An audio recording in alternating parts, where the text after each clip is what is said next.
The Wright Brothers, Chapter 8, Flyers or Liars. And this is Lesson 11. So as we read today, think about the letter Wilbur would write to Orville after his experiences in France. Okay. So, after their successful flights in 1905, the Wright brothers grounded themselves. For the next 2.5 years, they did not fly again or allow anyone to view their machine. So, why did they want anyone to see their airplane?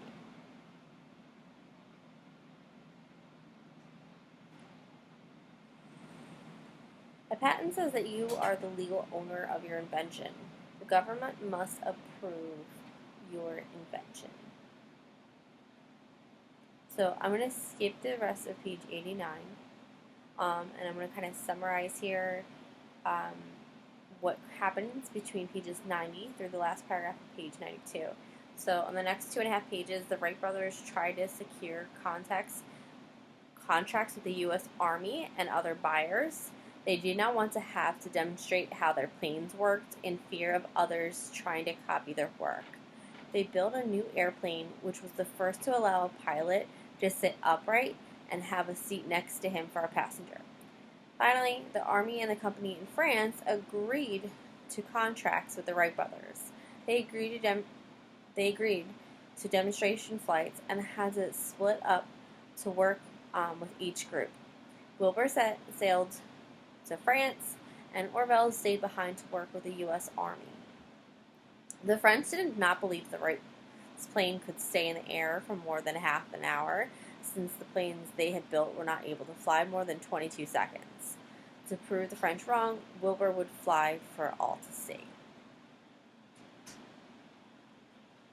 So I'm going to pick up on page 92.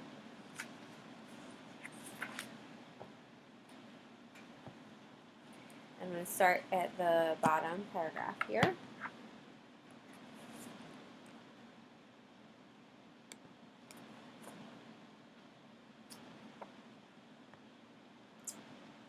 I can get better focus so you can see the whole thing. There we go. Alright. When the flyer was finally ready, Wilbur announced that he would make his first public flight on August 8th at Les Monderies, a small racetrack near Le Mans. A sparse and skeptical crowd, including several prominent French aviators, showed up that afternoon to see what might happen. They watched with interest as the big white flyer was pulled sideways out of the wooden hangar.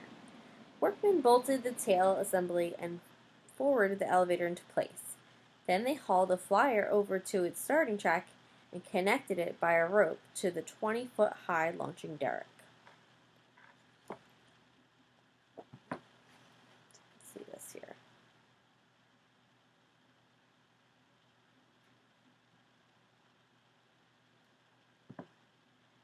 The caption says,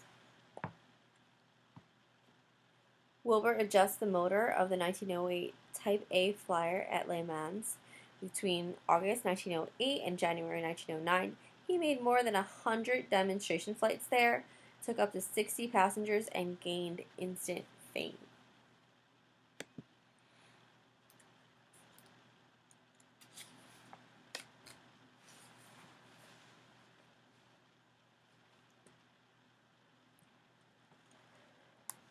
So, why do you think the crowd was so sparse, or not a whole lot of people, during the first flight in France?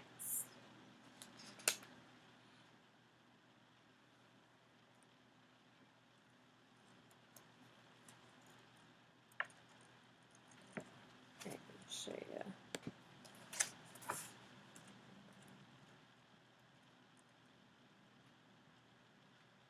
See this here in the background. Caption says, Wilbur with Madame Hart-O'Berg, the first woman to fly. The cord around the bottom of Madame Berg's skirt was a precaution against moral hazards. So, let me pick up reading here. The plane's propellers were turned over and the motor started its rhythmic popping. Wilbur climbed into the pilot's seat. He was wearing a gray business suit, his usual high starch collar, and a visored cap set backward on his head so it would not blow off. At Wilbur's signal, the heavy weight hanging from the launching derrick was released. The flyer started to move along its track, slowly at first, but quickly picking up speed. Then it lifted off, climbed gracefully toward the sky, made 2 sweeping circles around the racetrack, and glided down for a smooth landing. So, how do you think Wilbur was feeling at that moment?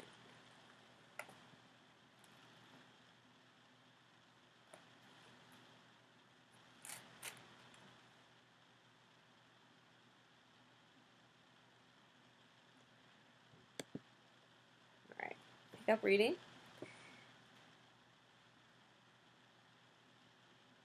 The flyer was in the air for just 1 minute 45 seconds, but the crowd was stunned by Wilbur's easy mastery of the machine. None of the spectators had ever seen a bank turn before. The wobbling flights of French planes seemed crude and awkward by comparison.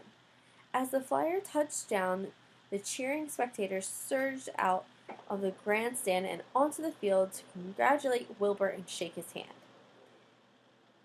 "It is a revelation in airplane work," exclaimed the French aviator Rene Gassner. "Who can now doubt that the Wrights have done all that they have claimed?" So, what do you think the Frenchman meant when he said, "We are as children compared to the Wrights"?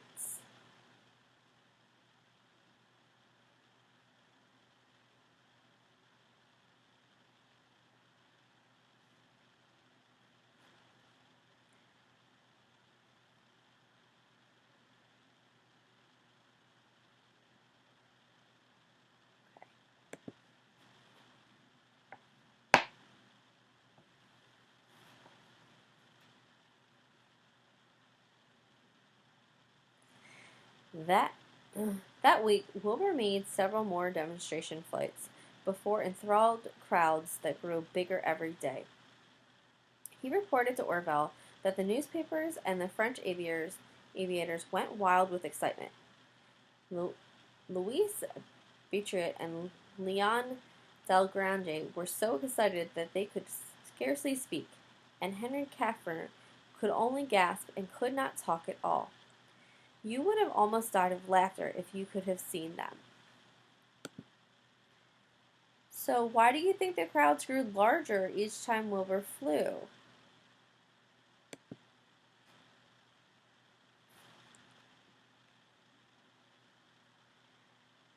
At the end of the week, Wilbur was granted permission to use Camp des Aviers, a large military ground near Les Mans. From August 21st, 1908 to January 2nd, 1909, he made more than 100 flights there, captivating France and the rest of the world with his aerial feats.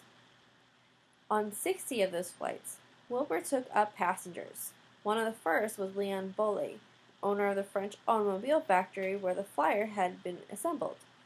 The crowd gasped in astonishment as the plane rose from the ground with the bulky Bolle, who weighed 240 pounds, sitting in the passenger seat. So, are you surprised that 60 passengers agreed to fly with Wilbur? Why or why not?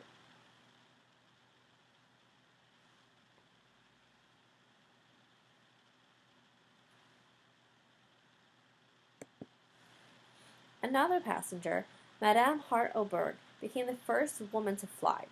In those Victorian days, it was considered shocking for a woman to show her ankles. So before Madame Berg took off, her husband tied a cord around her skirt, just above her ankles.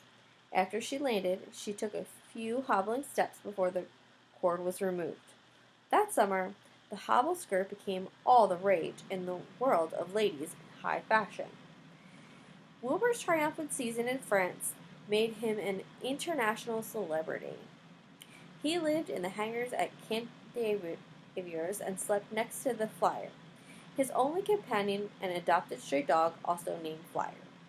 Soldiers had to be called out to handle the crowds that tried to force their way into the hangar to see Wilbur and his flying machine up close. One woman eluded the soldiers and bored a peephole through the hangar wall. A song called Il Vole Qui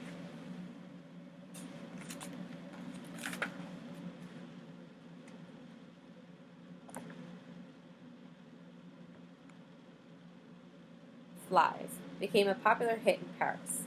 As flying machine mania swept through the French capital, bookshops featured a new volume called Les Premiers Hommes aux Socs, the First Birdmen, Wilbur at Orville Wright.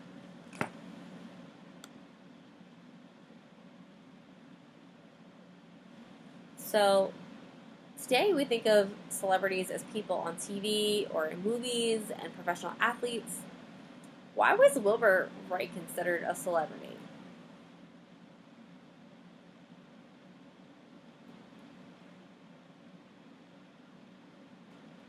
Okay, so we're going to stop reading there for today, and we're just going to take a look at the photographs for the rest of this chapter. Captions. It says, volunteers hauling the launching weight to the top of the derrick.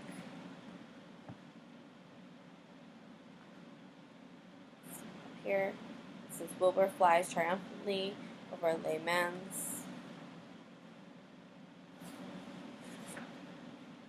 And the last picture here.